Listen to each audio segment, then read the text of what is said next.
The Good Shepherd, Part 6. He guides me in paths of righteousness for his name's sake.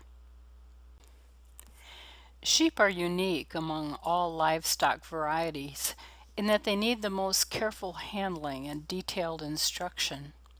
Why? Well, it's because they're creatures of habit. They will stay on the same path until it becomes a rut.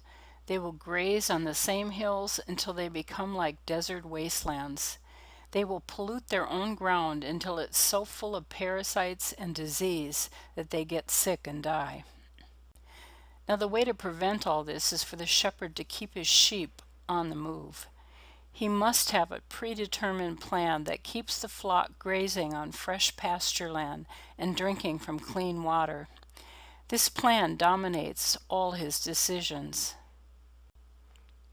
Man's behavior patterns are so much like sheep that it's almost embarrassing. Like sheep, we are stubborn and self-willed. We keep going in our destructive paths deliberately and repeatedly, even when it's to our own disadvantage.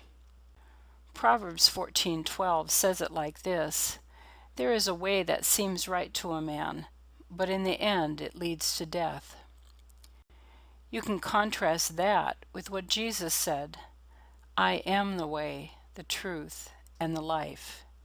And then he says, "I have come that you might have life and have it in abundance."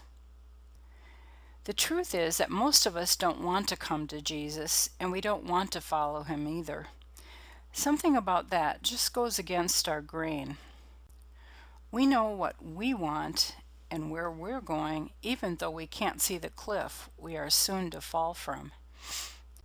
We see this all the time in broken marriages, broken homes, derelict lives, and twisted personalities. People everywhere are going their own way.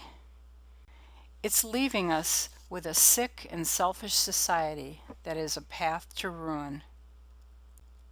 Sadly, even most Christians don't really follow Jesus. Yes, they sing with gusto, "I have decided to follow Jesus." They give mental assent, but when it comes to their will obeying what Jesus asks of them, well, that's a different story. But it's the will that is the pivot point as to whether we go on with Jesus or not. There are a few diligent disciples that are prepared to forsake all and follow the Master. Jesus never glossed over the fact that it would be costly if we chose to follow him. His path is often rugged, one of self-denial, and opposite as to how most people around us live their life. Following him requires new attitudes. Jesus laid down his life for his sheep, and we must be prepared to lay down our life for him and for those he loves. While everyone likes to be part of the crowd, Jesus calls us to be set apart for his service. Unless we stay very close to him, we can feel lonely on the path. Jesus tells us that we must be willing to deny ourselves when we follow him. Instead of insisting on our own rights, we lay them down so that others can have theirs.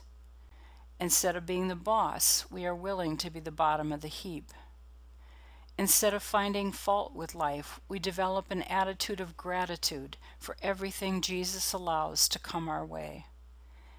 That's because ultimately we know that everything he allows will be for our good and for his glory. Instead of asserting our own will, we are willing to cooperate with Jesus and comply with his will.